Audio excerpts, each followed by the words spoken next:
YouTube, here's a good question for that you may wonder, if you watch my videos. What do I do in my shop? How do I run it? And actually, some improvements that I have made in my shop. So, first off, last year I built a barrel stove for in here. It sat right there. And it worked fine, gave off heat, got a good draft, but it's because it was a barrel stove. Problem was the pipe ran up across, so bad chimney design. And sometimes the pipe leaked a little and stuff. It didn't really get in good draft. But the fact that the barrel stove was down here, the draft was brought up by the pipe there. So, and then I've installed this stove right here. This countertop was over here before. And I put that stove in, and it just, it didn't get any draft. I'd open up that door, and almost all the smoke just poured right out into the room. You couldn't even open it for a second. So I moved it here, got a little better. The chimney's right up there. It has to have the elbows on it to reach the chimney. Either way, I would have had to. The pipe was there. Either way, I would have had to drill. I would have to cut a hole in there and do the same thing, or just move that over. That's where the chimney's at. That's where it will be at. Plus, it's at a good location, so it's not outside wise anyhow. It's on right at the corner there. If said, it would have actually been halfway between the building. So right here, it actually works out well. It gets good draft. Well, it doesn't get perfect draft, but it gets enough to operate the stove, get a good hot fire in there, and work real well. Does let off a little bit of smoke out, but most wood stoves do. So I think that was a big improvement. I got the shop up to about 100 degrees already because I just started a massive fire. And what's also nice is this part's separate here.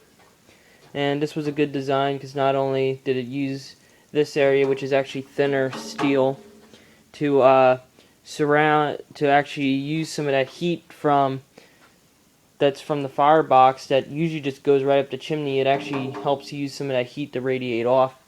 Also, this also is a good design because it also it helps prevent chimney fires too, which, it wouldn't be really good inside this place, this old barn, if those pipes got really all that red hot. Ugh. I mean, it's not touching the wood anywhere. These pipes aren't touching the wood. I have a good about inch away, maybe a little more, about 1 to 2 inches, but it's only about the width of that ring that you see up there. And that keeps its distance. I really don't know what the regulations are, but it's the way it was before. And, I looked at some other stoves and stuff set up, and this is actually technically an old barn, so it's up the code and stuff. And, I went the code regulations, the insurance doesn't know about this yet.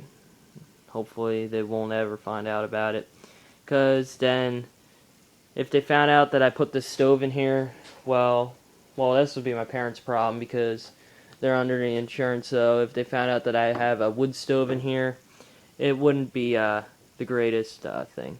But anyways, getting off the wood stove subject, I also put a ventilation fan in here for when I use the welder and stuff. Just an old furnace blower, nothing simple to it, nothing difficult to it. Got a workbench here. Got a workbench here. Got a workbench here. This one's right underneath the light. Got some shelving I just installed for extra space. Looking into buying some more tools too. So if you got anything good that I may be interested in, just shoot me a comment/email. Set up a second tank. Other tank didn't last long enough. So I have another tank that pumps in that one. Compressor runs a little longer, of course, but the fact is I just hated how the compressor short-cycled so much, so I'd rather it run longer than just for a few seconds and shut back off again. Another shelf up here, got lighting in here. Did a whole bunch of electrical work, put an outlet there and stuff to wire up the garage door, because there used to be an extension cord that ran across to that outlet in there. And that also hooks up the light switch, so you have to have the lights on for the garage door to close. Yeah, well, this isn't... The only way we open up this garage door is by there, so there's no remote. I mean, there was a remote to it, but Just I have to shut the garage door before I turn the lights off. That's the only other thing. It's definitely a big improvement. So unless I'm thinking about running some more electrical in here. So if I do want to change that out, well then I just have a separate outlet from there. Light required an outlet. I didn't want to really cut the light apart, so I just had an outlet that I had. So I just made an outlet there, and I decided it would be a good idea for a garage door. Anyways, just real quick, mini chopper's torn apart. Needs a new clutch for obvious reasons. That's why it wouldn't really go. I mean, it did go, but it would take forever to go. Had no power. Look at that. That's destroyed, man. I got another clutch kit on order. Anyways, YZ got some more shelves in here. I put up some of these shelves also to hold the weight of the engines. Some of these engine projects I work on are very heavy, and this shelf was weighing down and bending down very much. It doesn't look like it's weighing down as much anymore. Some of it's kind of bent. That's stuff on the top. That's actually from my dad's Kubota, which is not down at my house right now. You guys probably know that we do have that. It's up at my grandparents' like it has for the last, I don't know, 4 months now. So it hasn't been down here. They were doing work up there, so it's just up there for now. But anyways, there's some old lawnmower blades that may figure out to what they fit and stuff, and resell them because those are all in good shape. As you can see, they're almost like brand new shape. It doesn't even look like these were sharpened at once.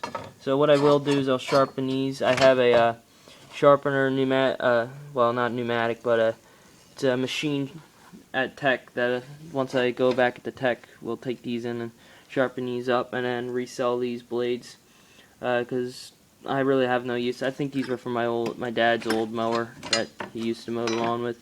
They're all different. There's some just regular blades. Here's a mulching blade. I think that's why he has all these sorts of neat ones. So he's got like 2 sets of regular blades and like 3 sets of mulching blades. You know, so that's pretty neat.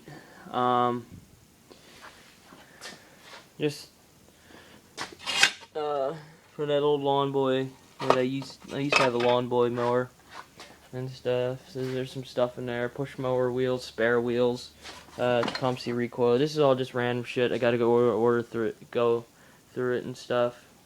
But anyways, got a welder here, welding table, which it's only a contact point. You can't actually weld on this. It'll get too hot and it'll catch the table on fire. But I mean, it can handle drips and stuff, but that's it. I got all miscellaneous small parts in here, fuses, little springs and condensers, points, recoils parts, whatever you have in there, fuel lines, floats. I don't know what the hell those are. I had some diaphragms in there somewhere in here too. And everything for carbs, coils. These are dirt bike coils and stuff. These are spare bearings that I had when I still had my Warrior ignition coil for my golf cart, which actually that coil that's in there is bad. But I had a random stuff in here. Now I don't have real much, but I have a lot of tools to get the stuff done. Don't know what I'm going to do with this engine yet. I think I may just order rings and get it back together, or just sell the block on eBay or something. YZ motor, I gotta get that thing back together. It's been apart long enough. Project's going slow and surely. I have so many other projects right now. I just, because I fix stuff for people too. But my main focus here is this race mower. It's almost done. Well, it was done for basically the most part. I did put seatbelts on. Just for the fact that it's not that in case I crash, but it's because I fall out of my seat constantly. Just a belt and stuff. I just ripped the first belt. Had a few cuts in it from jumping off before I had the guides corrected and stuff, so just got to buy a new belt. So that's pretty much it. That's this section of the shop. This is actually the newer section, but that's pretty much it. So rate, comment, subscribe, and I'll make some more videos. I'll just keep them coming, Oh, also, and I'm not being paid by AdSense for this, so, you guys gotta thank me if you guys are entertained.